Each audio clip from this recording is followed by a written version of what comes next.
김성욱의 마켓 시선 이어가겠습니다. 매주 금요일 함께하는 분이죠. 보다 시장에 대한 깊이 있는 분석과 해석 함께하겠습니다. SK증권 김성욱 리서치센터장 스튜디오 모셨습니다. 어서 오십시오. 네, 안녕하십니까.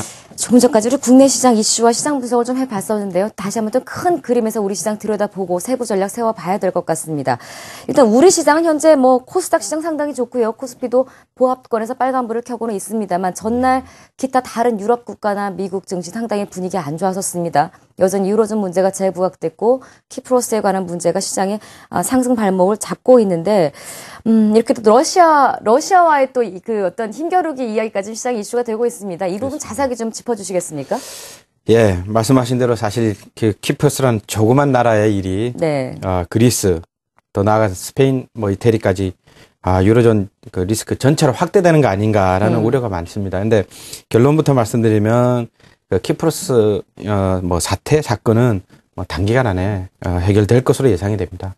여기서 그 키프로스 그 나라의 현황을 잠깐 보겠습니다.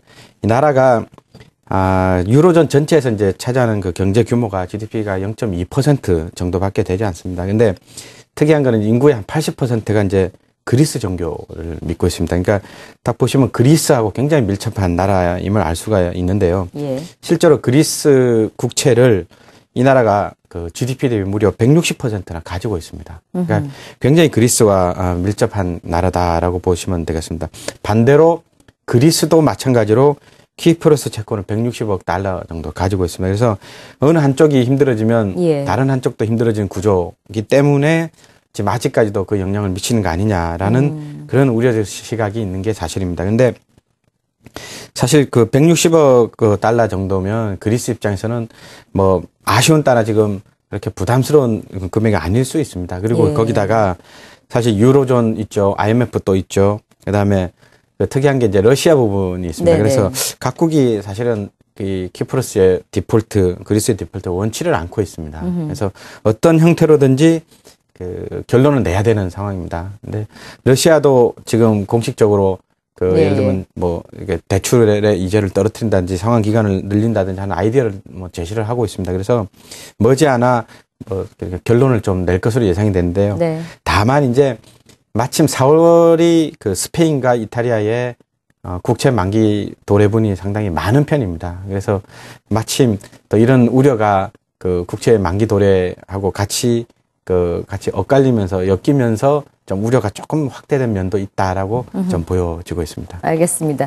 처음에 정말 키프로스가 어떤 나라야부터 시작해서 그리스와 어떤 관계에 있는지 이제는 그네들 은행 자체에 러시아 자금이 얼마 들어와 있는지까지 우리가 정말 키프로스를 우리나라 재무구조가 더 자세하게 알게 된 것도 같습니다.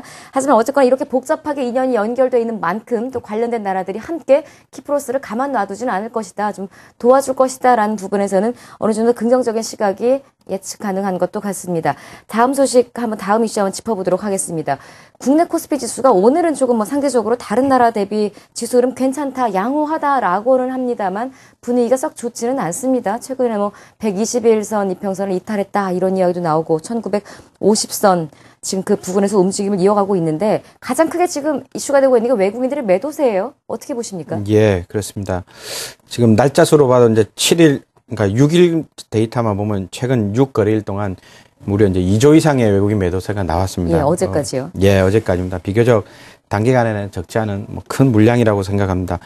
거래량, 거래 대금이 많이 위축된 상태에서 임을 감안하면은 상당히 지수에 영향을 많이 미쳤다라고 판단을 충분히 하실 수 있겠습니다. 예. 근데 이제 문제는 과연 우리나라가 정말로 문제가 있어서, 그러니까 펀더멘탈리의 문제 때문에 외국인 매도가 이렇게 많이 나왔는지 부분에 대해서는 조금, 아니지 않느냐라는 쪽으로 좀 볼 필요가 있습니다. 실제로 조금 자세한 매도세 내용을 좀 보면은 FTSE라는 큰 지수 있지 않습니까? 그래서 네네. 지수 변화가 있었습니다. 그러다 보면 자연스럽게 외국인들이 이제 한국물에 대한 투자 포지션을 조금씩 변화해야 됩니다. 근데 한국이 조금 불리하게 나온 겁니다. 그래서 그 물량이 최근에 수천억 정도 나왔다고 보시면 되고요. 그 다음에 여전히 프로그램 매수의 잔고로 비롯되는 이제 매도로 이제 언제든지 바뀔 수 있는 그런 규모가 아무래도 환차익이 그걸 이제 촉발시킬 수 있는 부분이 있는데요. 예. 그런 부분도 수천억 정도 되고요. 그 다음에 여전히 잊혀진 듯 합니다만은 여전히 이제 뱅카드 이슈라는 큰 그 예. 펀드 문제도 여전히 좀 살아 있습니다. 그래서 골고루 볼 때 이런 최근에 외국인 매도의 상당 부분이 이런 그 일시적인 성격 또는 이제 마찰적인 성격이라고 좀 표현을 할 수 있는 그런 요인으로 대부분은 좀 이루어지지 않았느냐 이렇게 보여집니다. 그런 의미에서 보면은 예, 예. 외국인 매도의 피크, 그러니까 최대로 많이 파는 정도는 아마 좀 지나지 않았느냐 보고요. 단지 여전히 뭐 아직 상황이 급격하게 호전된 거는 뭐 보이지는 않습니다. 그래서 네. 조금씩 매도세가 나올 수는 있다고 봅니다. 네, 그런 차원에서 보면은 피크는 지났다고 보고요. 이제 그 수급적인 측면에서 중요합니다만 물론 근데 이제 그 근본적으로 경기 그다음에 기업들의 펀더멘탈 이런 부분에 대해서는 여전히 아직은 그 시그널이 여전히 좋은 상태입니다. 그래서 그 경제 펀더멘탈로 보나 우리나라의 기업 이익도의 어떤 수준으로 보나 여전히 네. 매력적입니다. 그래서 뭐 이런 부분을 고려할 때 외국인 매도세는 좀 이제 수그러들 가능성이 좀 높아 보입니다. 매수로 전환된다는 말씀은 아니셨습니다. 매도는 조금 수그러질 것이고 지금까지 큰 매도 물량이 나오는 것은 조금 잦아들 것이라는 전망이 나오고 있습니다. 그런데 문제는 언제 이제 이게 잦아들고 매수로 전환이 되느냐죠. 요즘 분위기로만 봐서는 풀린 유동성 자금이 우리 신흥시장에 들어오기보다는 오히려 선진국으로 쏠리고 있는 기분도 들거든요. 이런 현상들은 어디에 있습니까? 대개는 유동자산들이 많아지면 신흥시장이나 이런 시장들이 많이 이제 들어오기 마련이었었는데 반대 현상이 일어나고 있거든요. 예. 근데 최근에 이제 경제 그 현상의 특징을 이제 보실 필요가 있습니다. 조금 큰 그림에서 이제 먼저 접근을 하실 필요가 있는데요. 아무래도 그 선진국, 미국, 유럽, 그다음에 일본 등의 선진국들이 사실 그 경제를 인위적으로 회생시키는 과정에서 어떻게 보면은 금융시장이 먼저 혜택을 본다라고 예. 보시면 되겠습니다. 이제 뭐 바로 우리나라 같은 이머징 마켓도 바로 그 효과가 이어지거나 자금이 들어오면 좋긴 하겠는데요. 근데 이제 최우선적으로 보면은 예를 들면은 양적 완화에 대한 최대 그 지금 혜택을 보는 나라가 미국 아니겠습니까? 그 부동산이든 뭐 금융시장이든. 그래서 그런 점을 고려할 때 시간적인 차이, 그러니까 이제 레가드라 그러죠. 이제 순차적인 의미에서 보면은 이제 선진국이 먼저 가고 그다음에 중진국, 그러니까 신흥시장이죠. 그래서 중국 등의 신흥시장 쪽으로 그 점점 매기가 이동할 가능성이 높다 이렇게 보여집니다. 네, 뭐 여전히 우리나라 시장에 대한 뭐 그 중장기적인 긍정적인 시각과 마찬가지로 신흥시장에 대한 외국인들 유동성 유입 가능성 역시 긍정적으로 크게는 보고 계신 것 같은데요. 마지막 질문 드려보도록 하겠습니다. 최근에 경제 지표들 많이 발표가 되고는 있어요. 전날 유럽 쪽은 좋지는 않았습니다만 미국 일단 대표적으로 경제 지표 상당히 좋아지고 있고 중국도 괜찮게 최근에 나왔습니다. 크게 우리가 G2 경기로 봤을 때는 글로벌 경기가 좋아지겠다 이런 분위기를 감지할 수 있는 부분인데 경기 회복세가 우리 국내 증시에 이렇게 영향을 미치기엔 다소 시차가 있을 것이다라는 전문가들의 분석도 많이 나오고 있어요. 우리 시장에 이런 훈풍이 불어닥칠 시기는 어느 정도로 예상하고 계십니까? 예, 지금 제가 그래프를 먼저 보시면서 좀 말씀을 좀 드리도록 하겠습니다. 네. 보시면은 조금 전 설명에 대한 추가 설명 조금 더 하시겠다는 말씀이시죠? 예, 네네. 같은 맥락으로 조금 더 이어서 말씀드리겠습니다. 예. 지금 검은색 실선으로 나타낸 그 나라가 이제 일본입니다. 지금 이 그래프는 그 기업들의 이익 수정 비율을 나타내는 그런 그래프입니다. 그래서 다시 말씀드리면 어느 정도 기업들이 이익이 더 좋아질 것인가, 예. 그러니까 말 그대로 수정되는 그 비율을 나타내는 건데 아니나 다를까 일본 같은 경우는 지금 최근 그 2013년도 직전부터 굉장히 가파르게 올라가고 있습니다. 반대로 이렇게 빨간색 선이 우리 한국의 기업들의 이익 수정 비율을 나타내는 그래프입니다.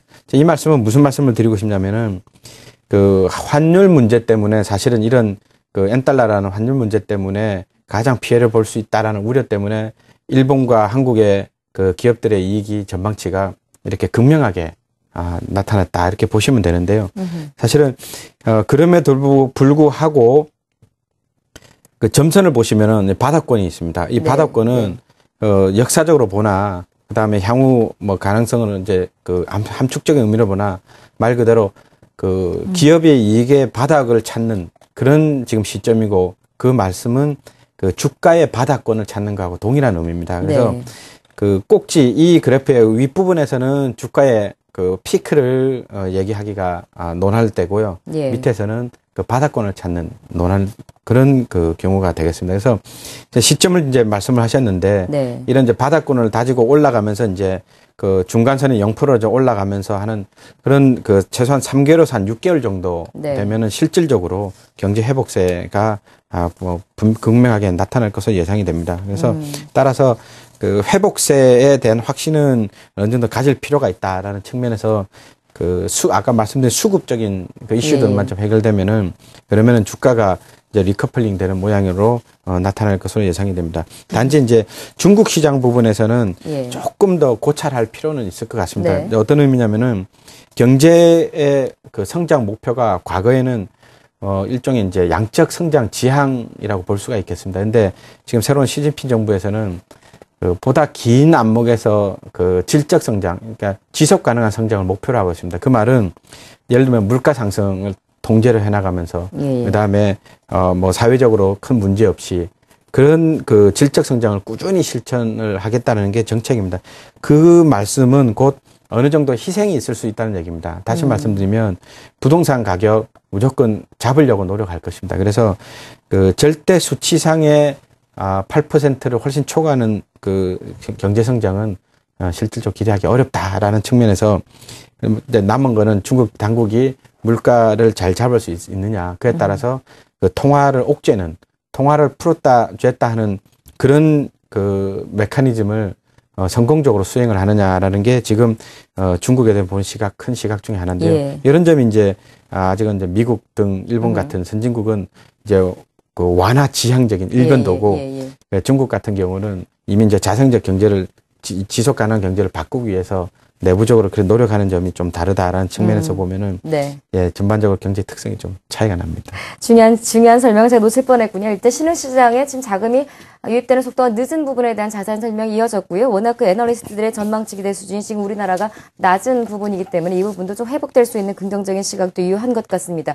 마지막으로 제가 들렸던 질문에 대한 답 그럼 이어서 들어보도록 할까요? 우리 시장에 이런 신흥 G2 국가들의 경기 회복세가 우리 시장에 미칠 영향은 어느 정도 그 시기를 예상하십니까? 예, 그래서 이제 지금 수급적으로 굉장히 눌려있는 상태입니다. 그래서 이 수급적인 눌려있는 상태가 해소가 되면 언제든지 다시 그 과거의 펀더멘탈이 봐서 그 지수대가 다시 언제든지 상승할 수 있기 때문에요. 그래서 뭐 짧으면 수개월 내에서도 언제든지 다시 주가가 반영이 될 수 있을 것으로 예상이 되고요. 근데 그런 과정에서 이제 지수대는 저희들은 한 4월 정도 보시면은 다음 달이요. 3월달 수준과 조금 목표치를 좀 유사하게 보고 있습니다. 왜냐하면 이제 예상치 못한 억눌림 현상이 있었던 게 이제 다시 풀어질 가능성이 점점 높아지기 때문에 그래서 한 2100포인트 근처 정도까지는 저희들은 이제 좀 보고 있습니다. 그 과정에서 이제 억눌려왔던 경기 관련 뭐 소재 관련주 아니면 산업재 관련주가 단기적으로 좀 괜찮을 수도 있다고 봅니다. 그래서 그렇지만 이제 조금 더 길게 장기적으로 봤을 때는 여전히 IT 관련주가 좀 더 시장의 이제 기본적인 흐름이라고나 할까요? 그렇게 일부 자동차 관련주도 중국의 소비 관련주로 어느 정도 자리매김을 하고 있습니다. 그래서 그런 섹터 전략도 가능하다고 봅니다. 네, 시장에 대한 분석과 전략 함께했습니다. SK증권 김성욱 리서치센터장이었습니다. 고맙습니다.